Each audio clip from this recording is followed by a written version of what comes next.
Impulse करते करते हम लोग झटके की बात कर रहे थे और हम लोगों ने वो क्वेश्चन भी किया था ना, 3 ब्लॉक और 1 बुलेट वाला किया था ना। हाँ मतलब तीसरी बुलेट ही थी। चलो नया क्वेश्चन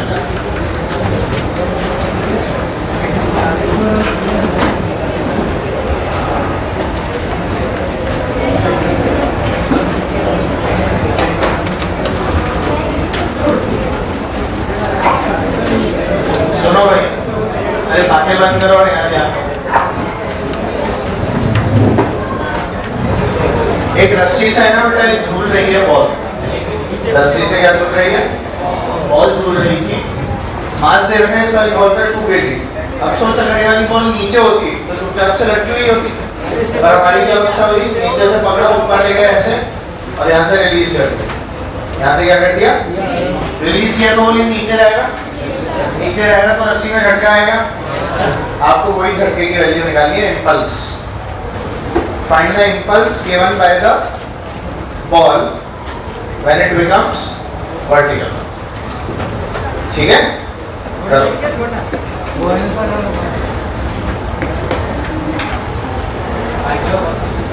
क्वेश्चन लिखवाओ। Find the impulse given by the ball in the string या स्ट्रिंग टू द बॉल, कैसे भी लिख लो एक ही बात है। Immediately after it becomes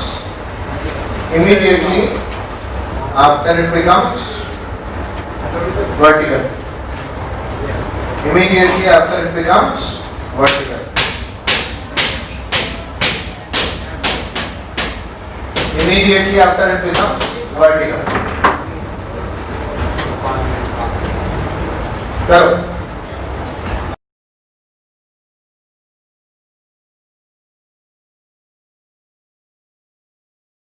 चलो बताओ यहाँ पे हो क्या है।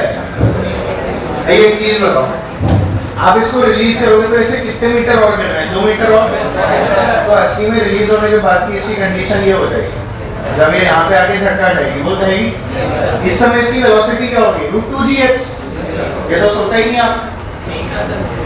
अरे 2 मीटर यहाँ गिरी, 2 मीटर यहाँ गिरी, इस समय वेलोसिटी क्या होगी? √2gh नहीं होगी वेलोसिटी इसकी, तो v कितनी आ गई हमारे पास? √2gh। बोलो क्या आ गया? 2 × 10 × 4, ये कितना हो गया? 40 × 2 √80। तो √80 मीटर पर सेकंड आपकी वेलोसिटी है। बोलो आया समझ में? अब बेटा इनिशियली मोमेंटम 0 था, फाइनली कितना है? m × v। m × v is what? 2 × √80। और j की वैल्यू क्या होती है? Delta p, which is what? 2 meter पर केजी मीटर। आंसर। बहुत आसान सवाल था सोचने पे, सोचा ही नहीं तो सवाल बहुत टफ है। ये क्या हो गया? रस्सी छोड़ दी, क्या हो रहा है? But in reality the question is very easy. What is p initial in this question and what is your p final? m × v।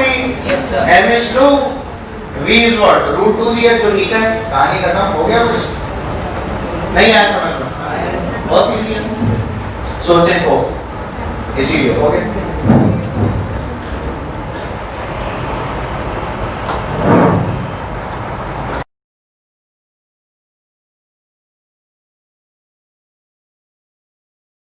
चलो बस बस बस।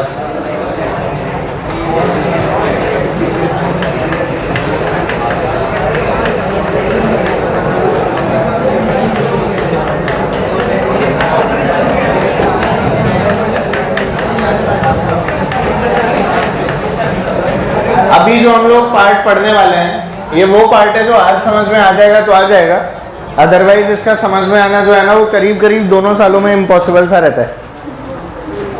कितनी भी मेहनत कर लो नहीं समझ में आता। फिर चाहे साक्षात सरस्वती माता भी आ जाती हैं तो दिक्कत आती है बेटा समझने में, इसलिए ध्यान दे लो यहाँ पे, बेटर रहेगा। बहुत बातें हो रही हैं।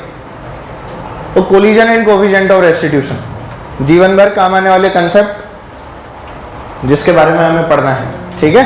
तो कोलिजन की हल्की फुल्की स्टार्टिंग तो अपनी हो चुकी, जो हम लोगों ने बॉल को फेंका था, बॉल टप्पा के ऊपर आ रही थी, हमने इंपल्सिव नॉन इंपल्सिव फोर्सेस को डिफाइन किया था, दोनों अलग अलग तरह की होती हैं, याद करो। इंपल्सिव कौन सी होती थी, जिससे बॉडी के मोमेंटम में चेंज आता था, और नॉन इंपल्सिव जो बॉडी के मोमेंटम में चेंज नहीं ला पाती थी। दो तरह की फोर्सेस होती थी। अब जब कोलिजन की बात होगी तो सिर्फ कैसी फोर्सेस की बात होगी, इंपल्सिव फोर्स। कैसी फोर्सेस होंगी, इंपल्सिव फोर्स। और ये कोफिशिएंट ऑफ रेस्टिट्यूशन, ये नाम कैसा है, रेस्टिट्यूशन। रेस्ट तो हमें पता है, ट्यूशन भी हमें पता है।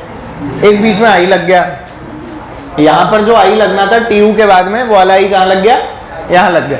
तो ट्यूशन की स्पेलिंग को गलत करके हमने क्या बना दिया, रेस्टिट्यूशन। अब सोच, ये कोफिशिएंट ऑफ रेस्टिट्यूशन क्या है, सुनना।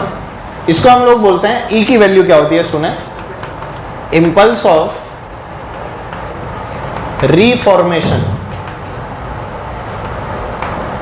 Upon impulse of deformation. ठीक है।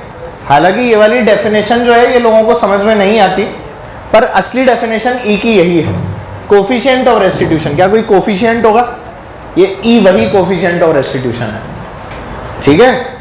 असलियत में जो इसको डिफाइन किया गया इसके बाद में, वो कैसे डिफाइन किया सुने। इसको हम लोगों ने बोला सादा सरल भाषा में, velocity of separation upon velocity of approach.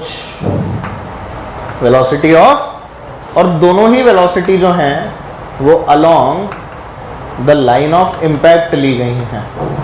कहाँ ली गई हैं, along the line of impact. Line of impact वगैरह क्या होती है, सबके बारे में आपको पता लगे। पहले ई के बारे में और जानने की कोशिश करते हैं। सुनो, जैसे मान लो एक बॉडी है, मान लो U1 से जा रही है, आपस में बातें नहीं करनी है बेटा, प्लीज यहाँ ध्यान दें सभी लोग। एक और बॉडी है, मान लेते हैं कितने से जा रही है बेटा, U2 से जा रही है। ठीक है। आफ्टर टक्कर एक की वेलोसिटी क्या हो गई बेटा, V1, और दूसरी की वेलोसिटी क्या हो गई, V2। ठीक है। इन दैट केस हम लोग जो E की वैल्यू डिफाइन करते हैं, हम लोग कैसे करते हैं, V2 minus V1 upon U1 minus U2। क्या बेटा एक दूसरे को अप्रोच ये U1 माइनस U2 से कर रही थी। अगर मान ली U1 बड़ा है U2 से, तो नेट वेलोसिटी क्या U1 माइनस U2 हो जाएगी, बोल ही नहीं रहे। तो ये अप्रोच की वेलोसिटी, कौन सी वेलोसिटी, अप्रोच करने की वेलोसिटी, अप्रोच कर रही हैं। अब इनकी टक्कर हो गई, अब क्या हो गया इनकी रास्ते में, जब इनकी टक्कर हुई तो एक जाने लगा V2 से, एक जाने लगा V1 से, तो इनकी रिलेटिव वेलोसिटी क्या बेटा, V2 माइनस V1 हो जाएगी। तो ये होती है इनकी सेपरेशन की वेलोसिटी। ये क्या होती है, सेपरेशन की वेलोसिटी। अब समझना ई का मतलब क्या है, और ये लाइन ऑफ इम्पैक्ट और ये सेपरेशन, अप्रोच, ये सब चीजें क्या होती हैं, धीरे धीरे क्लैरिटी आएगी। ठीक है। इस वाले लॉ को हम लोगों ने एक नाम और दे रखा है, जो था न्यूटन्स एक्सपेरिमेंटल लॉ। अरे फोर्थ लॉ नहीं है ये, कैसे कैसे लोग को बस न्यूटन के 3 लॉ पढ़ लिए, चौथा नहीं पढ़ा तो फोर्थ लॉ। तो this is not Newton's fourth law, this is Newton's experimental law. हर जगह हाथ पैर मार रखे थे, यहां पर भी मारे, तो आदत खराब, यहां भी कर लो कुछ कुछ, वहां भी कर लो कुछ कुछ, वहां भी कर लो कुछ कुछ, कुछ भी परफेक्ट मत करो। हर चीज के अंदर रिसर्च करके छोड़ दो, जिससे बाद में जो लोग हैं वो कुछ कुछ करें। तो इसलिए न्यूटन साहब की आदत क्या थी, खराब थी, हर फील्ड में थोड़ा थोड़ा। ठीक है। अब हुआ क्या, सुनो ध्यान देना। अब बॉल वगैरह होती है, बॉल को अपन लोग बाउंस करते हैं, तो अगर ऐसे में बॉल को यूं लेके टपका के छोड़ दूं तो बॉल उसी हाइट पे आ जाती है क्या, नहीं आती ना। इसका कारण क्या है, इसका कारण क्या है, ये जो आपकी बॉल लौट के नहीं आ रही वो ई के कारण नहीं आ रही। आपने नोटिस किया होगा, अगर आपके पास में एक टेनिस की बॉल है, टेनिस की बॉल को हम ऐसे मतलब एकदम हार्ड सरफेस पे ऐसा टप्पा खिलाते हैं तो भी अच्छी हाइट ले लेती है। घास पे ले रहा हो नहीं आती, घास पे ले रहा हो तो वापस उतनी हाइट पे तो क्या मतलब और कम हाइट पे रह जाती है, जो इस वाली टाइल वाली सरफेस पे आती है उससे भी कम। यही अगर हम लोग कॉक की बॉल लेते हैं और कॉक की बॉल को ग्राउंड के ऊपर अगर खेलते हैं कॉक की बॉल से, तो आप लोगों ने नोटिस किया होगा कि बहुत जोरदार टप्पा खाती है ना।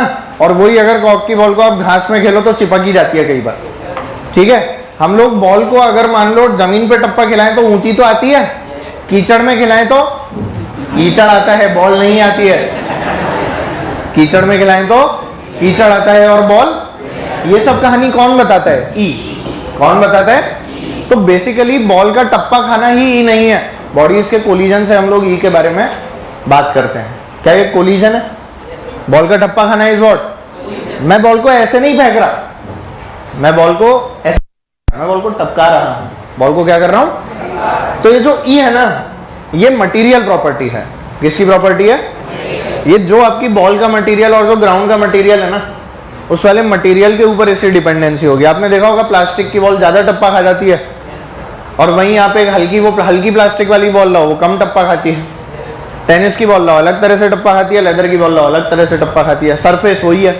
सरफेस क्या है? मतलब ई जो है वो किसकी प्रॉपर्टी हुई? मटेरियल की। ई इस बात पे डिपेंड नहीं करता कि कितनी वेलोसिटी से फेंकी है, ई तो फिक्स है। ई तो क्या है? और वो डिपेंड करेगा बेटा रिफॉर्मेशन और डिफॉर्मेशन पे। What is reformation? जैसे तकिया रखा है, क्या रखा है बेटा? तकिए पे हम लोगों ने सर रखा तो तकिया नीचे दब जाता है, सर उठाया तो वहीं रह जाता है, क्या वापस ऊंचा हो जाता है? मतलब वो रिफॉर्म हो जाता है। क्या हो जाता है? और जब हम उस पर सर रखते हैं तो क्या होता है? डिफॉर्म। यही चीजें होती है बेटा, रिफॉर्मेशन और डिफॉर्मेशन। मतलब जब दो चीजें आपस में टकरा रही होती है ना, जैसे मान लो बॉल है, एक ये जा रही है, एक ये जा रही है, इसकी मान ले वेलोसिटी जो है वो u1 है और इसकी वेलोसिटी क्या है? u2। ये आज समझाऊंगा, दोबारा मत पूछना मेरे से ये सब चीजें। और u1 जो है ना बेटा, it is greater than u2, तो बोल इनकी टक्कर होगी। इनकी टक्कर जब हुई ना, तो टक्कर के दौरान पता है क्या कहानी हो रही थी? कुछ इस तरह की।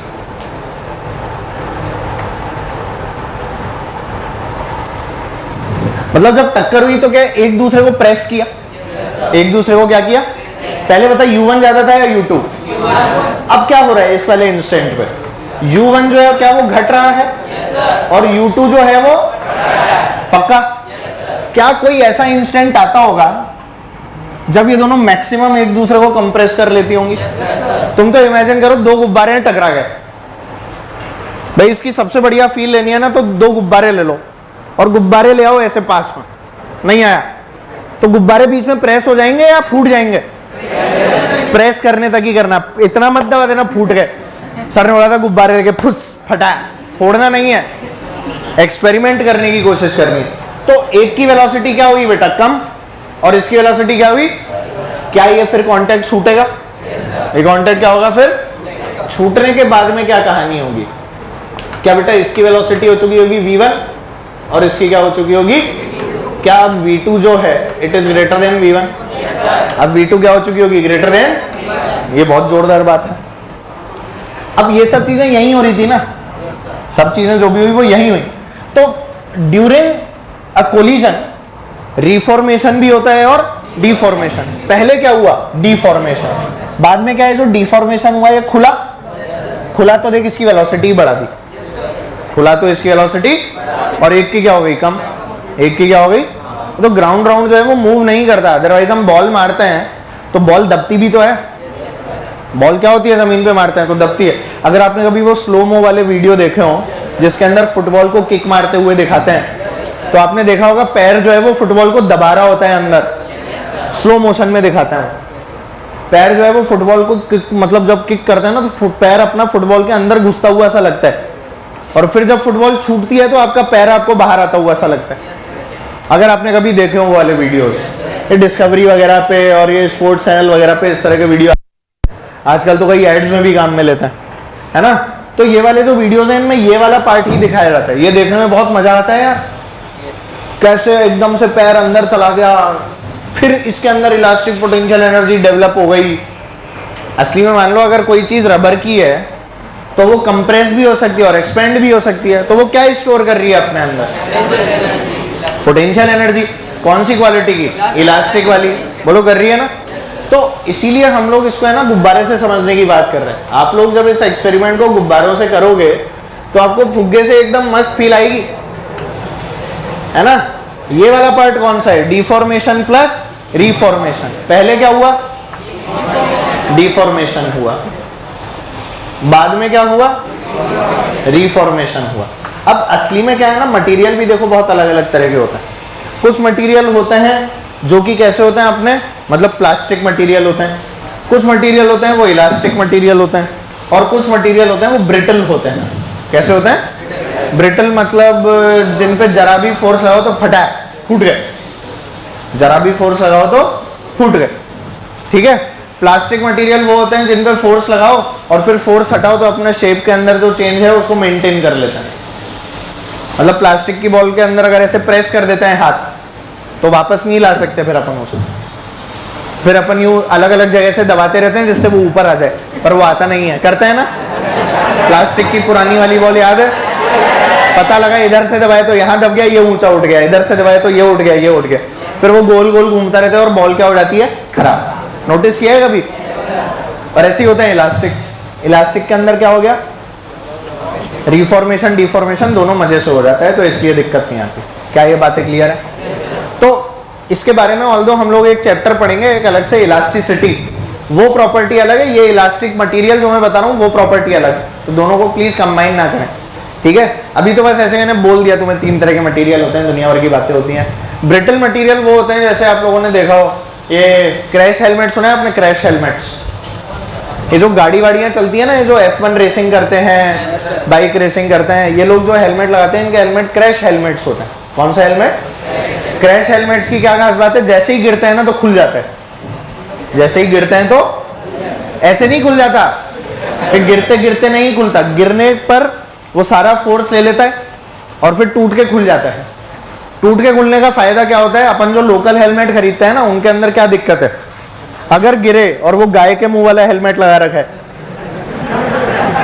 अरे वो हेलमेट नहीं आते बड़े से, उनमें आगे गाय का मुंह ही तो होता है, वो हेलमेट लगा के कभी परछाई देखना, ऐसा लगेगा गाय हो। कभी नहीं देखी? देखना, कभी देखना, कभी वो वाला हेलमेट लगाना और साइड में देखना परछाई, आपको लगेगा है तो either you will feel like an alien और लाइक अ गाय। गाय मतलब GUY नहीं, हिंदी वाला गाय। यही सोच रहे हैं गाय तो मैं हूं। तो होता क्या है ना, सुन लो क्या बता रहा था मैं, क्रैश हेलमेट। तो अपने जो लोकल छाप हेलमेट आते हैं ना, जो अपन ये सड़क से खरीद लेते हैं, इन हेलमेट्स के अंदर जब हम नीचे गिर जाते हैं, अगर मान लो गाड़ी चलाते हुए, तो ये वाले हेलमेट है ना शेप चेंज कर लेता है। आप नीचे गिरे सर के बल और हेलमेट ने ही आपको मार डाला, क्योंकि हेलमेट का शेप चेंज हो गया ऐसे। अब आपका सर तो अंदर फंसा हुआ है ना, निकाल लो, आपकी गर्दन तोड़ देता है हेलमेट खुद। वो जो बोलते हैं ना सेफ्टी वाला हेलमेट, अपन क्या करते हैं ISI का खरीद के नहीं लाते, लोकल छाप खरीद लाते हैं, यहाँ वहाँ पे फिर कभी एक्सीडेंट होता है तो हेलमेट तो टूटता बाद में, आपका सर पहले टूट जाता है। लोग बोलते हैं देखो भाई साहब हेलमेट कितना मजबूत था।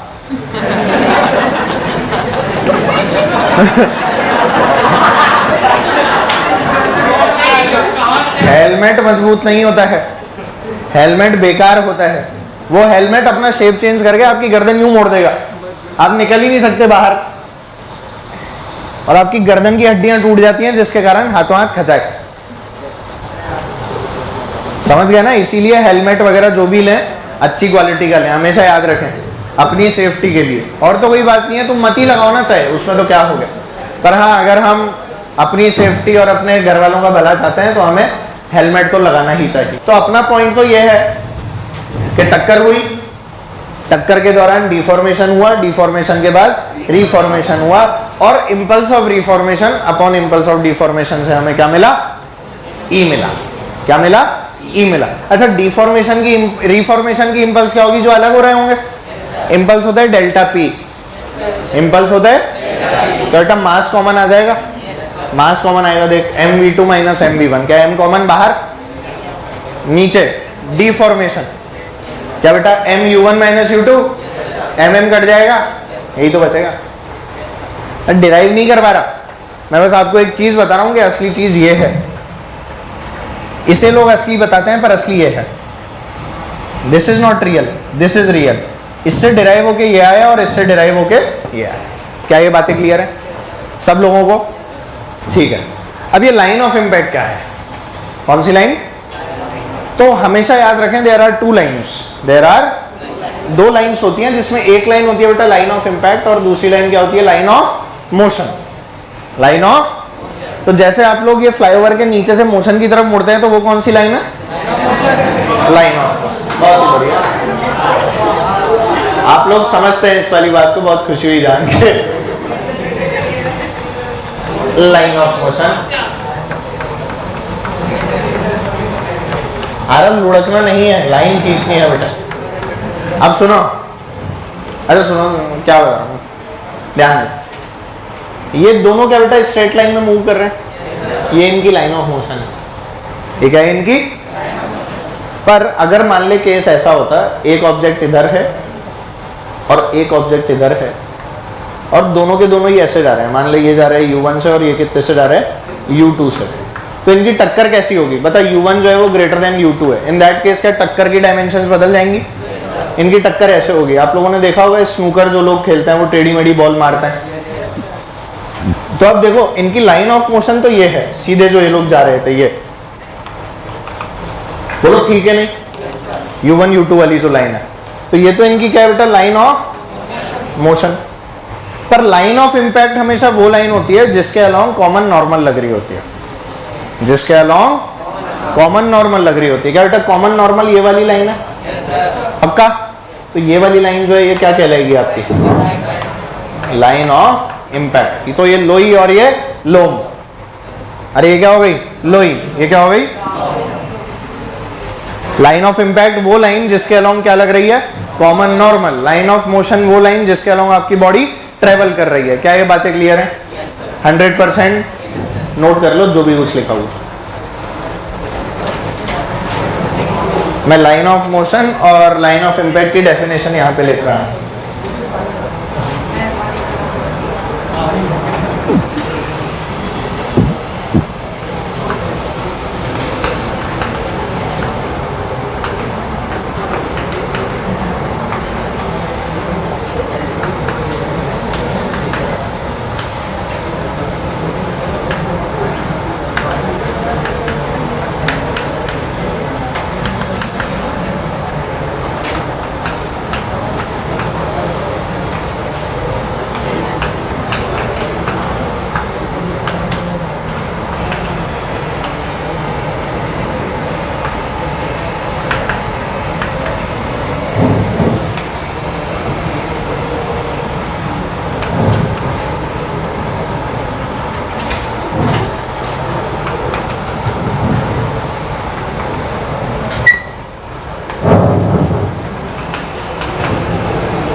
बातें मत करो, स्पीड से छापो, मैं मिटा कुछ आधे मिनट।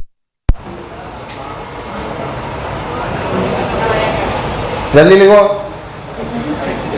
क्या हो गया माता जी? सर प्लीज साइड बोलते हैं। और कहां साइड में जाऊं? चलो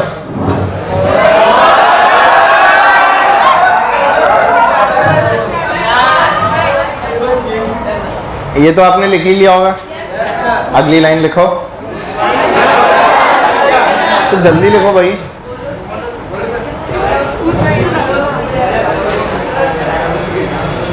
बोलो। हाँ बोल रहा हूं, तुम्हारा ख्याल भी तो रखना पड़ेगा। अरे मैं तो बहुत ख्याल रखता हूं।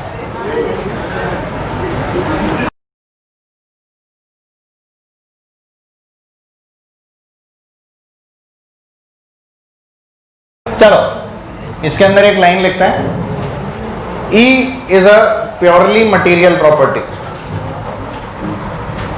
E is a pure material property.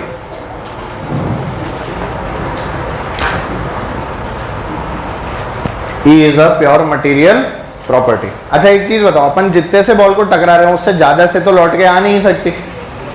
मतलब वेलोसिटी और ऑफ सेपरेशन और वेलोसिटी ऑफ अप्रोच क्या अगर बराबर हुई तो ई की वैल्यू 1 आएगी?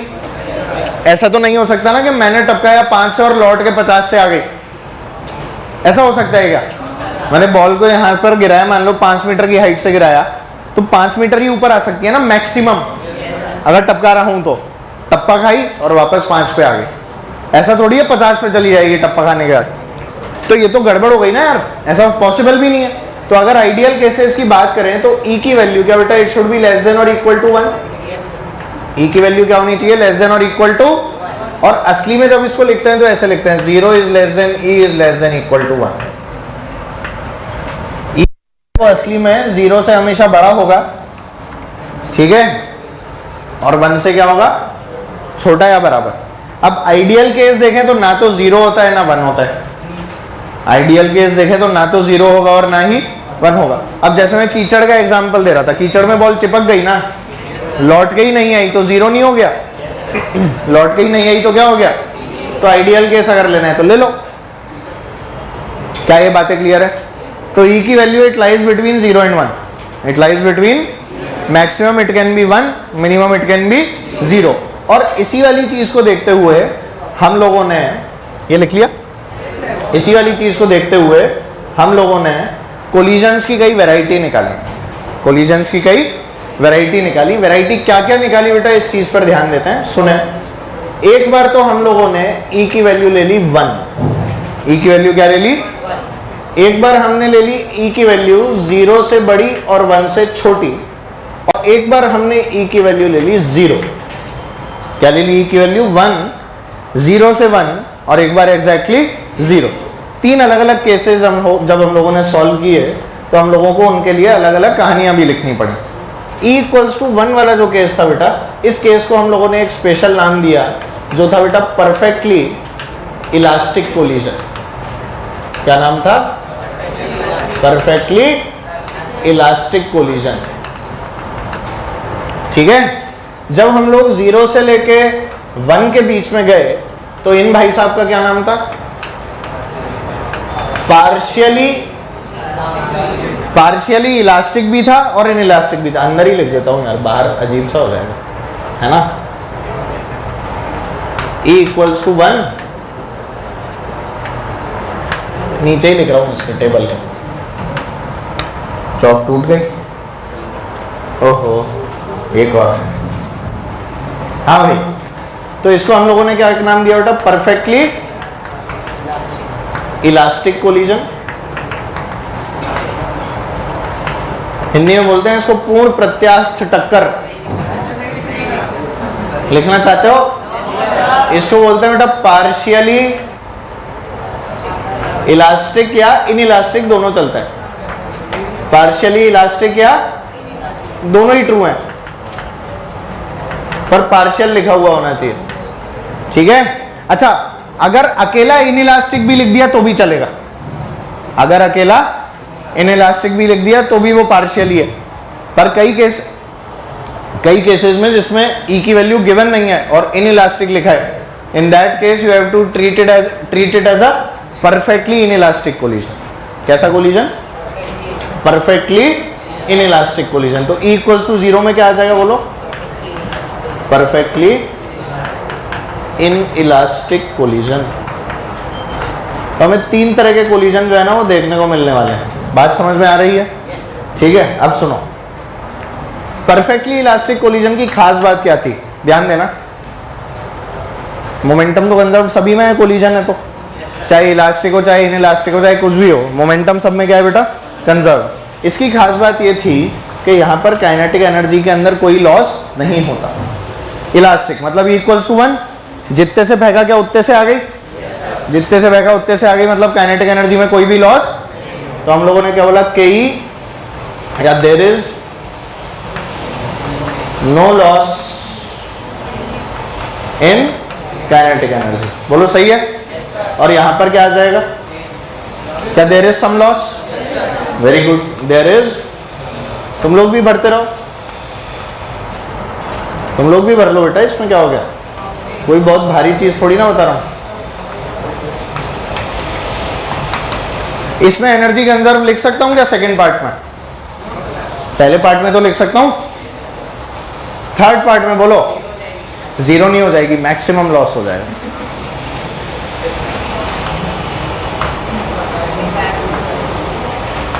Maximum loss of kinetic energy. क्या, अबे दोनों मिलके भी तो जा सकते हैं।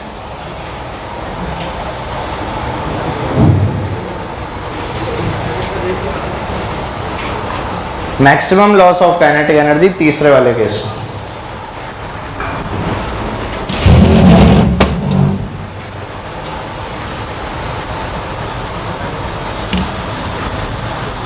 अरे लिख लिया क्या, दोनों पॉइंट्स लिख लिए। अच्छा बता, इस वाले केस में, पहले केस में क्या बेटा, velocity of separation is equal to the velocity of approach? बोल ही नहीं रहे। यहाँ क्या हो जाएगा, कम होगी ज्यादा होगी? मतलब velocity of separation is less than the velocity of approach. और यहाँ पे बोलो क्या velocity of separation is zero? Separate ही नहीं हो रहे, चिपक गए। क्या नहीं हो रहे? सेपरेट हो ही नहीं रहे, तो चिपक गए आपके पास में। अरे बोलो, बात समझ में आई है सभी लोगों को?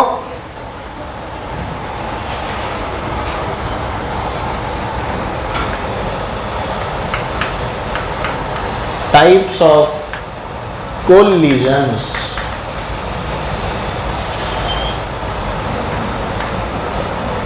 कोलिजन के प्रकार, कोलिजन के प्रकार।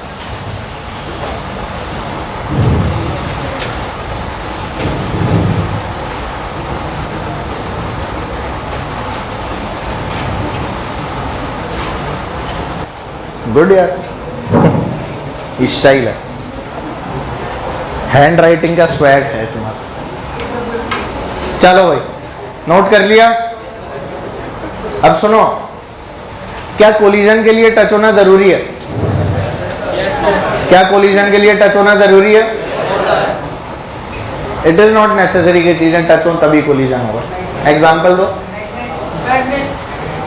मैग्नेट, हाँ रिपल्सिव फोर्सेस होती है ना। मैग्नेट बोलना तो ठीक नहीं होगा, आप इसको ऐसे समझो। फॉर एग्जाम्पल, जैसे अपने पास में तुम लोगों ने वो पढ़ा होगा ना एटॉमिक स्ट्रक्चर। एटॉमिक स्ट्रक्चर में वो पढ़ा होगा रदरफोर्ड। रदरफोर्ड पढ़ा था। रदरफोर्ड में आपने ऐसे डायग्राम बनाया होगा, ऐसे बीच में न्यूक्लियस बनाया होगा, और ऐसे न्यूक्लियस बना बना के आप लोगों ने बोला होगा यहाँ से अल्फा पार्टिकल छोड़ते हैं, यहाँ पर गोल्ड फॉइल होता है। वो गोल्ड फॉइल का ही तो एटम है ये। गोल्ड फॉइल को इतना पतला कर देते हैं कि वो एक एटम के जितना मोटा रह जाता है, याद करो। तो एक गोल्ड फॉइल का एक एटम है ना, बीच में क्या है बेटा? चारों तरफ क्या है? इलेक्ट्रॉन्स। पता ही नहीं है साला, चारों तरफ क्या है? अच्छा नहीं, अच्छा सॉरी, बीच में इलेक्ट्रॉन, चारों तरफ न्यूक्लियस।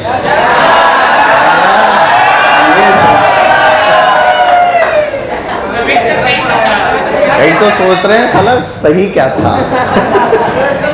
बीच में न्यूक्लियस, न्यूक्लियस में न्यूट्रॉन्स, प्रोटॉन्स, और बाहर सब। तो आप लोगों ने पढ़ा होगा कि सिर्फ एक अल्फा पार्टिकल ऐसा था जो 180 डिग्री से लौट के आ जाता है। देयर वर सम, और most of the alpha particles they passed undeviated. They passed, याद करो। और कोई 1 लाख के अंदर एक अल्फा पार्टिकल पूरा पलट के चला गया। ठीक है, ठीक है, मैंने ज्यादा बोल दिया, आई एम सॉरी। अब याद आ गया, मतलब जबरदस्ती की बात पढ़ चुके ना, स्टाइल मत मारो। सुनो, अब भाई कुछ एक अल्फा पार्टिकल्स ऐसे थे जो 5, 10, 15 डिग्री से डेविएट हो गए। क्या ये वाला अल्फा पार्टिकल ऐसे गया? ये भी ऐसे गया। बोलो गया कि नहीं? ये इनमें डेविएशन हुआ ना। ये सब कोलिजन से ही तो सॉल्व होता है। ये असली में न्यूक्लियस से टकरा के थोड़ी ना रहता है अल्फा पार्टिकल, दूर से निकल जाता है। इनके बीच की एक डिस्टेंस होती है, उसे बोलते हैं डिस्टेंस ऑफ क्लोजेस्ट अप्रोच। क्या बोलते हैं? Distance of closest approach. वहां से लौट जाता है, समझ गए? असली में बिना टक्कर खाए लौट जाता है, टक्कर थोड़ी ना खाता है, पर क्योंकि बिल्कुल स्ट्रेट अवे उसके सामने होता है, इसीलिए उस तक पहुंचने से ठीक पहले निकल के आ जाता है। तो उनके बीच की जो डिस्टेंस है वो ऐसी हो गई कि मान लो 2 पॉजिटिव चार्जेस है। मान लो बेटा एक प्लस क्यू चार्ज इधर है और एक प्लस क्यू चार्ज इधर है। इस प्लस क्यू चार्ज को मान लो मैंने v वेलोसिटी से इसके पास फेंका। ये वाला प्लस क्यू मान लो बेटा फिक्स है। ये वाला प्लस क्यू क्या है? तो बेटा ये यहाँ से यहाँ तक जाएगा? नहीं जाएगा। क्या इसके पहले ही रुक जाएगा? समझ रहे हो ना? तो पहले ही रुकने के कारण दिक्कत है। अब मान लो इसे मैं फिक्स नहीं भी करता, इन दैट केस क्या हो जाता? क्या ये भी चलता और ये भी चलता? और इनके बीच का क्लोजेस्ट अप्रोच कब आता है? जब दोनों की वेलोसिटी क्या हो जाती? सेम। याद करो, ये तो हमने जनरल काइनेमेटिक्स में भी पढ़ा था, बस वहां पे चार्ज नहीं बोले थे मैंने, याद है? तो कोलिजन के लिए टच होना is not a necessity, but we can always apply momentum conservation in such cases. क्या अप्लाई कर सकते हैं? मोमेंटम कंजर्वेशन ऐसे केसेस में हम लोग बहुत आराम से अप्लाई कर सकते हैं। क्या ये बातें क्लियर है? अब कई लोगों को लगता है E इक्वल्स टू 0 का मतलब क्या है? E इक्वल्स टू 0 का मतलब क्या हो गया? परफेक्टली इन इलास्टिक कोलिजन, मतलब बॉडी लौट के ही नहीं आ रही। बॉडी लौट के नहीं आ रही का क्या मतलब है? दोनों चिपक गए, दोनों क्या हो गए। और असली में चिपकने जैसा कोई कंसेप्ट ही नहीं होता, असली में चिपकने जैसा कोई कंसेप्ट। भाई जैसे अगर अपन जमीन की बात कर रहे हैं, ठीक है, आपने बॉल फेंकी कीचड़ में, कीचड़ उड़ के आ गया, बॉल उड़ के नहीं है। पर अगर मान लो दो बॉल्स हैं वो एक साथ जा रही हैं और ई की वैल्यू क्या दे रखी है, 0। ई की वैल्यू 0 का मतलब क्या है, क्या दोनों आपस में टकराई फिर अलग ही नहीं हुई, फिर अलग। अब what does this mean, this means e equals to 0 का मतलब है बॉल चिपक गई। टक्कर के बाद they are moving with the same velocity, ध्यान देना, टक्कर के बाद they are moving with the same velocity. ध्यान दे, इक्वेशन देख, ई इक्वल्स टू 0 है ना, और होता क्या है बेटा, v2 minus v1 upon u1 minus u2। क्या यही पढ़ा है, ये तो 0 हो गया, क्या v2 इक्वल्स टू v1 आ गया, यहां से क्या आ गया बेटा, v2 इक्वल्स टू, मतलब टक्कर के बाद दोनों की वेलोसिटी क्या हो गई, 0। टक्कर के बाद वेलोसिटी क्या हो गई। ऐसे ही जब e की वैल्यू 1 थी तो हमने क्या लिखा, v2 minus v1 upon u1 minus u2। तो देख ध्यान से क्या आया, v2 minus v1 is equal to क्या बेटा, u1 माइनस u2। यार इसे ऊपर मल्टीप्लाई कर दे तो वेलोसिटी ऑफ सेपरेशन और वेलोसिटी ऑफ अप्रोच क्या दोनों बराबर हो गई। यहां पे सेपरेट होने की वेलोसिटीज दोनों की सेम हो गई, मतलब क्या दोनों सेम वेलोसिटी से मूव करने लगे। तो अपने को ऐसा लगता है चिपक के जा रहे हैं, अपने को क्या लगता है, चिपकते विपकते। होता क्या है, वेलोसिटीज आर सेम। होता क्या है, क्या ये फंडा कुछ भी समझ में आ रहा है, तो एक स्टार बनाओ और लिखो।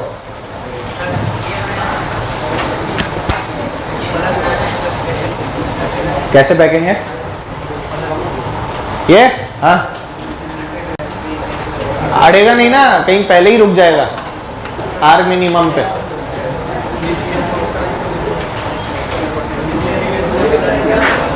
न्यूक्लियस पे, हाँ न्यूक्लियस पे बहुत सारा प्लस होता है। फिर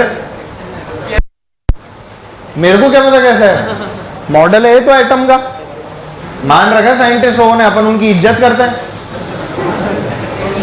बात खत्म। गुस्सा आया होगा,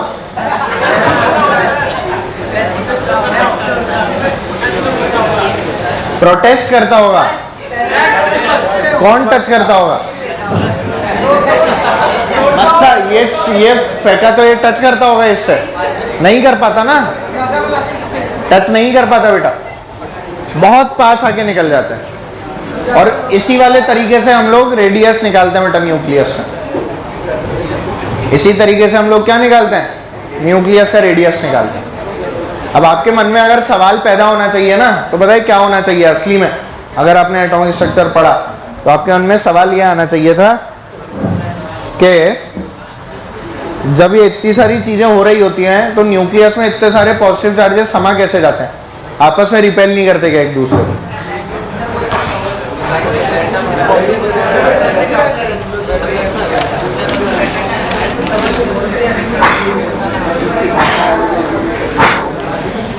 अगर आपके मन में ये सवाल आ रहा है तो आप पढ़ रहे हो, आया था।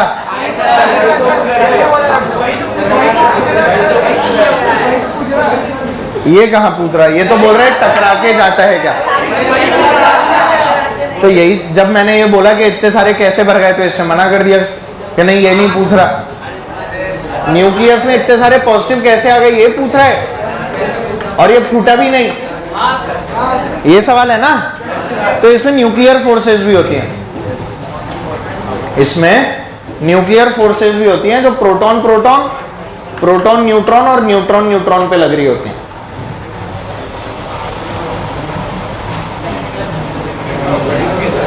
अरे बस फोर्स है एक तरह की, हमें इसका रीजन नहीं मिल रहा था कि क्यों नहीं फूट रहा, हमने बोला नहीं फूट रहा, इसका एक ही कारण हो सकता है और फोर्स होगी, और वो फोर्स क्या थी, न्यूक्लियर फोर्स। कौन सी फोर्स थी, न्यूक्लियर फोर्स। मजाक थोड़ी कर रहा हूं, सही में यही है। तो न्यूक्लियर फोर्स के कारण ही आपका जो न्यूक्लियस है वो स्टेबल रहता है, अदरवाइज नहीं रह पाता, अदरवाइज नहीं रह पाता, खेल निमट जाता। इसीलिए जो हैवी न्यूक्लियस होते हैं उनमें रेडियो एक्टिविटी होती है, हैवी न्यूक्लियस में क्या होती है बेटा, और वो फूटते रहते हैं।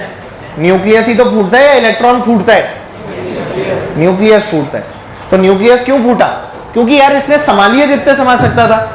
एक लेवल ऐसा आया जब न्यूक्लियर फोर्सेस जो थी वो इनकी इलेक्ट्रोस्टैटिक फोर्सेस को बैलेंस ही नहीं कर पाई।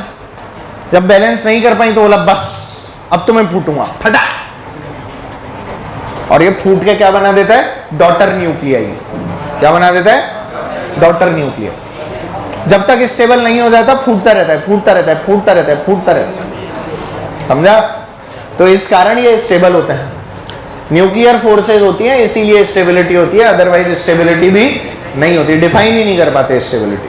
क्या ये बातें क्लियर है? ठीक है। मतलब देखो ये सब थ्योरी है, अपने को पता नहीं है, किसी ने नापी नहीं है nuclear force, but this is just theory. और न्यूक्लियर फोर्स भी जो है ना उसकी भी हालत खराब हो जाती है अगर एक फर्मी से कम का डिस्टेंस हो जाता है तो वो भी कैसी हो जाती है? रिपल्सिव हो जाती है। और एटम जब फूट रहा होता है ना, मतलब न्यूक्लियस जब फूट रहा होता है तो उसको सपोर्ट करने लगती है, फूट मैं भी तेरे साथ, वो भी बेकार हो जाती है। क्या बेटा? रेडियो एक्टिविटी के अंदर ही तो जबरदस्ती थोड़ी ना फूटेगा। तो ऐसे थोड़ी कि ऑक्सीजन रेडियो एक्टिव होती है, बावड़े थोड़ी यहाँ पर। कार्बन होता है देखो रेडियो एक्टिव। ऐसे क्या देख रहे हो? कार्बन रेडियो एक्टिव होता है, आपको पता नहीं है? C14 कार्बन डेटिंग नहीं पढ़ी आपने? तो C14 is radio carbon. Carbon 14 से ही तो रेडियो कार्बन डेटिंग होती है। तुम यार बहुत गवार लोग हो यार। चलो ये नोट कर लिया, अब लिखो। अरे ये तो मैं ऐसे ही समझा रहा था, नोट थोड़ी करना है। लिखो, पहला पॉइंट लिखो। कोलिजन के लिए, अरे यार कोलिजन के लिए touch is not necessary. Touch, collision के लिए छूना जरूरी नहीं है। कोलिजन के लिए छूना या टच इज नॉट नेसेसरी। अरे यार कोलिजन इज नॉट, मतलब touch is not necessary for collision, ऐसे लिख लो बस। Touch is not necessary for collision. एक लाइन नहीं बन रही है अंग्रेजी में तुम लोगों से, पहली बार हिंदी में बोलाऊंगा मैं, उसके बाद ये हालत। कोलिजन के लिए टच हो ऐसा जरूरी नहीं है। ठीक है, अगली लाइन लिखो। There is no concept like चिपकना। There is no concept like चिपकना। देखो चिपकने के कंसेप्ट अलग होते हैं, उसके अंदर फोर्सेज होती हैं, एडहेसिव फोर्सेज, कोहेसिव फोर्सेज, वो काम करती हैं। आपने अगर कभी फेविकॉल वगैरह खरीदा हो तो आप लोगों को शायद पता होगा कि फेविकॉल की बोतल के ऊपर लिखा आता है कि वेरी फास्ट एडहेसिव। देखा है कभी लिखा हुआ? तो वो एडहेसिव जो होता है वो एडहेसिव है, एडहेसिव फोर्सेज होती हैं, कोहेसिव फोर्सेज होती हैं। नहीं देखा तो कोई बात नहीं, खरीद लाना किसी ने। अरे भाई लिखा there is no concept of चिपकना, फुल स्टॉप। स्टिकिंग मतलब चिपकना लिख, समझ तभी आएगा।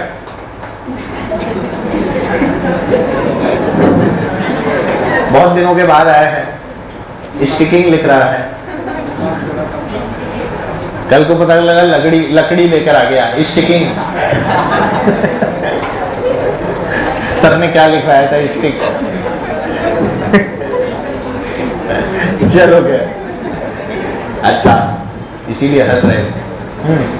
आगे लिखो इसमें, इन एक्चुअलिटी, या ऐसे लिखो actually. Actually bodies move with the same velocity. Actually bodies move with the same velocity. Actually bodies move with the same velocity. असलियत में वस्तुएं समान वेग से जा रही होती हैं। और वैसे वस्तु भी नहीं होती, पिंड होता है, पिंड। मतलब हम जिन बॉडीज की बात कर रहे हैं they are in actually what? पिंड, दृढ़ पिंड, रिजिड बॉडीज।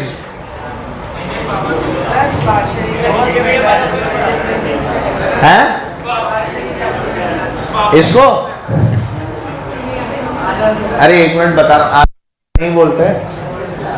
आंशिक प्रत्यास्थ टक्कर, आंशिक आंशिक आंशिक प्रत्यास्थ संघट, टक्कर भी नहीं बोलते, संघट बोलते हैं, कोलिजन, है ना। क्या टेस्ट कर रही है मेरी हिंदी का? आ जाना सुबह वाला एक बैच के अंदर हिंदी में, एकदम खतरनाक हिंदी आती है उसके अंदर मेरे को। ये होती है बेटा पूर्ण प्रत्यास्थ संघट, आंशिक प्रत्यास्थ, और ये पूर्ण अप्रत्यास्थ संघट। संकट नहीं, संघट। क्या लिख के क्यों बताऊं जबरदस्ती? चलो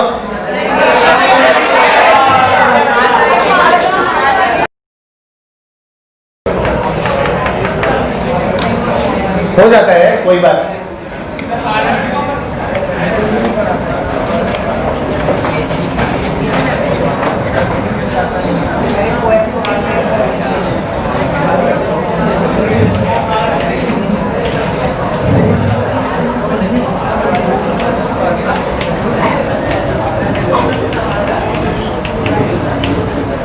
चलो भाई सुनो, क्वेश्चन पे ध्यान दो और पहले समझने की कोशिश करो। हमसे क्वेश्चन में पूछा है इंपल्सिव नॉर्मल निकालने को। क्वेश्चन में क्या क्या निकालने को बोला? इंपल्सिव नॉर्मल निकालनी। अब इंपल्सिव नॉर्मल को कैसे निकाला जाए, ये सवाल है। इस बार ई की वैल्यू भी आ गई। देखो पहले जो क्वेश्चन किया उसमें ई था, क्या ई वगैरह एब्सेंट है। अब ई की वैल्यू कितनी आ गई? हाफ। अब इस ई की वैल्यू के साथ में मेरे को नॉर्मल की वैल्यू निकालनी है। ये बॉल आ रही है 20 मीटर पर सेकंड से, क्या 20 से टकराएगी? 20 से टकराएगी। 20 से टकराई, गई कितने से? ये कैसे पता?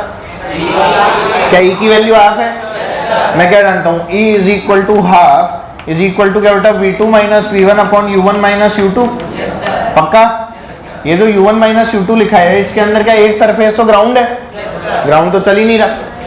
ग्राउंड तो U2 क्या है बेटा? हमेशा 0। तो V2 भी क्या है? हमेशा। बस यही दोनों तो हैं। बोलो, ये अपने को निकालनी है। क्या बेटा ये वाली वेलोसिटी 10 है, 10/2 क्या बेटा 5 आ गई? 20। अच्छा 20 है तो 10, तो ये 20 है तो क्या बेटा 10 आ गई। इस तरह से हम लोग आराम से वेलोसिटी निकाल सकते हैं। और अब तो वैसे ही याद रखो, V से टकराए तो EV से गए, V से टकराए तो EV से गए। पर वो सिर्फ कब? जब ग्राउंड पे हो। अगर ये वाला सरफेस भी मूविंग हो गया तो गड़बड़ हो जाएगी। अगर ये सरफेस चलने लगा तो दिक्कत हो गई ना। इन दैट केस बेटा V2 और U2 की वैल्यू भी कुछ होगी।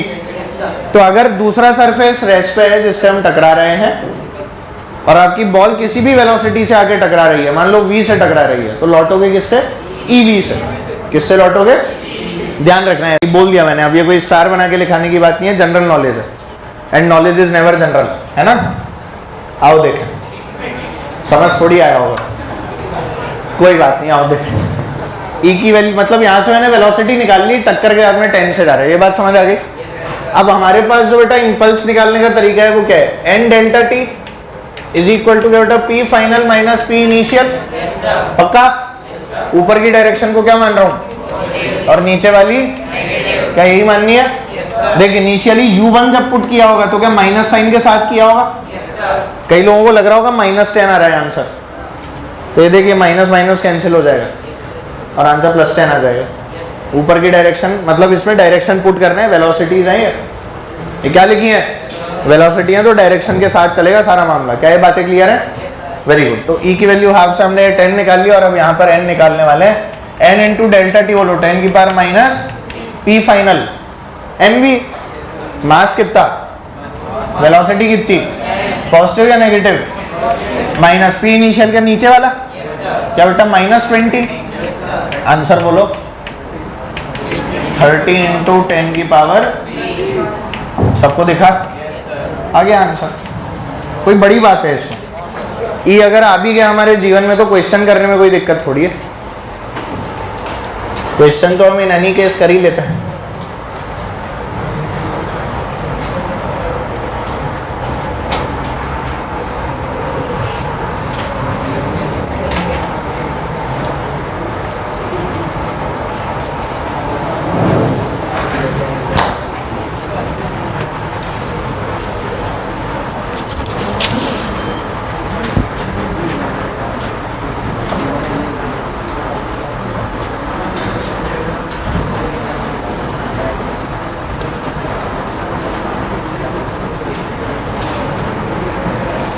चलो आओ एक और क्वेश्चन।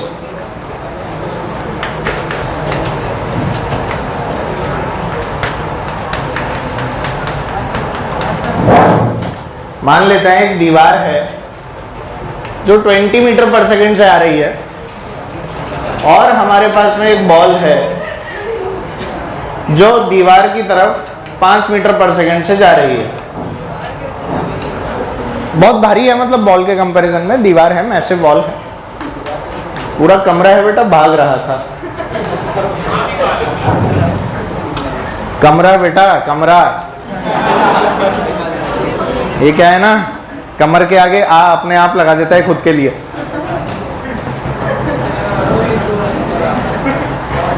कुछ ही लोगों को समझ आया पर ठीक। देखो कमरा भाग रहा है।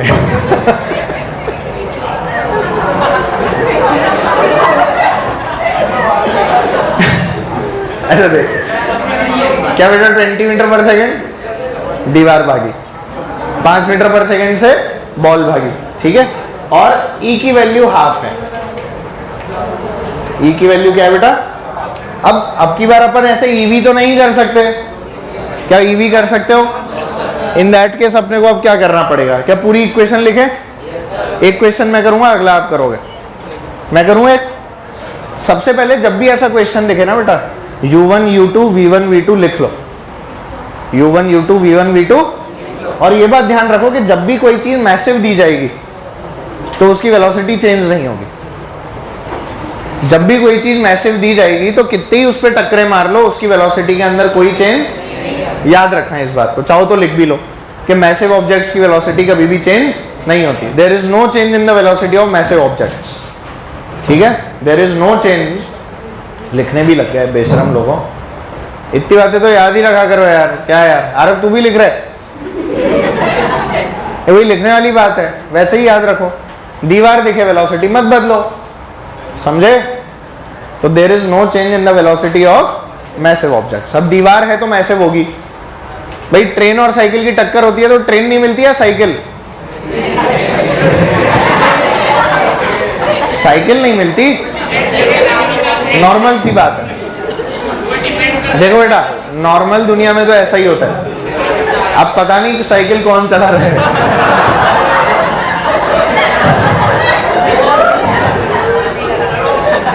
जबरदस्ती मतलब इधर उधर। तो अपना पॉइंट ये है यहाँ पे कि whenever a train collide with a cycle, तो ट्रेन तो बचती है, तो ट्रेन को पता भी नहीं लगता कौन आया के टकरा गया। ट्रेन के लिए साइकिल इज लाइक अ मच्छर, साइकिल इज लाइक अ, अब अपने ऊपर जब मच्छर बैठा होता है तो अपने को रियलाइज तब तक नहीं होता जब तक वो काट नहीं जाता। तो मच्छर अपने कंपैरिजन में मासलेस जैसा है। अपने कंपैरिजन में मच्छर का मास होता है क्या? मच्छर इज वेरी हेवी, मेरे पे बैठा मैं जमीन में धस गया, ओ माय गॉड, ऐसे होता है। ऐसे ही जब ट्रेन और साइकिल की टक्कर होती है तो ट्रेन के चीथड़े नहीं उड़ते, किसके उड़ते हैं? साइकिल क्या कर रही है? साइकिल उड़ के पता नहीं कहां जाती है, किसी को पता नहीं लगता। ट्रेन के ड्राइवर को तो ये भी पता नहीं लगता कि वही टकराया था, ठीक है क्या बेटा? ऐसा सही में होता है ना? अगर इधर उधर कोई लेटा किया हो तो उसे क्या पता, कोई लेटा पड़ा है, जबरदस्ती कटते हैं वो तो कट जाए भाई, अपनी बला से क्या जा रहा है। ऐसे बेवकूफ टाइप के लोग होते हैं दुनिया में। तो ठीक है बेटा, तू ऐसी बातें क्यों करता है? तेरे को जाने है क्या? तो फिर क्यों ऐसी बात सोच रहा है बेटा? छोड़ ना। 5 मीटर पर सेकंड सही है, 20 सही है? बताओ, सुनो मेरी बात। अपना E का फॉर्मूला क्या होता है? V2 माइनस V1 अपॉन, ठीक है। अच्छा क्या वेलोसिटीज वेक्टर है? वेलोसिटीज कैसी हैं? तो U1 की वैल्यू बोलो, 5 या माइनस 5?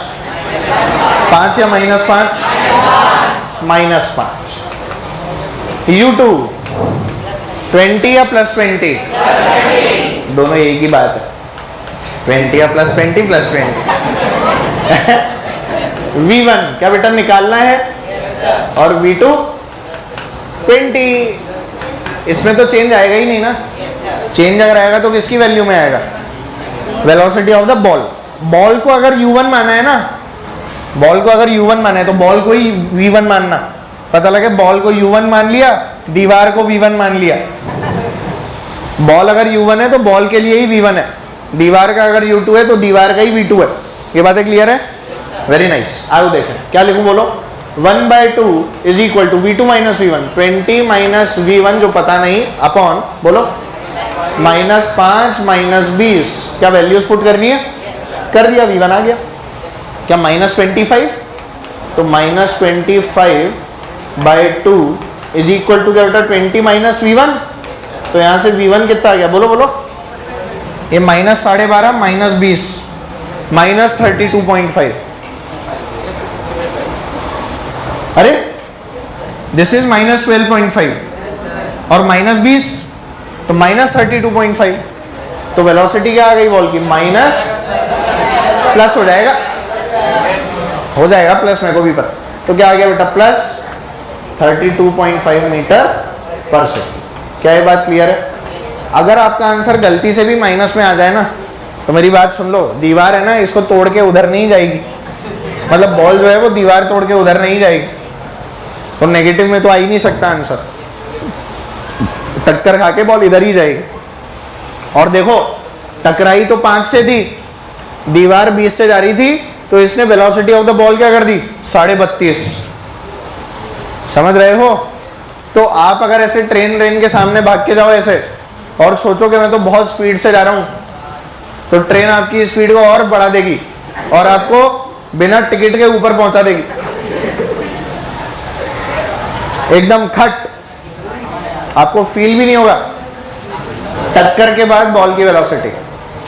करो करो।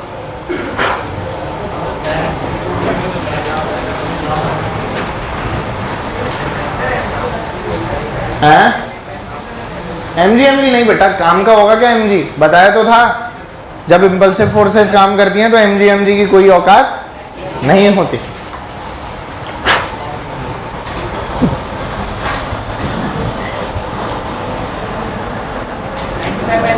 कितना बेटा? सबका आया? Very good. जल्दी बताओ। U1 आप ही लिखवा दो 5, U2 क्या 25, V1 पता नहीं, V2 पक्का, बोलो क्या करना है। 1/3 is equal to V2 minus V1, 25 minus V1 upon बोलो U1 माइनस 5 माइनस 25। बोलो बेटा V1, यही लिखा था, गलत तो नहीं किया? बोलो क्या आ रहा है, 95/मीटर पर। समझ ही नहीं आया? सभी को आया? अरे बातें नहीं, ये समझ में तो आ रहा है ना?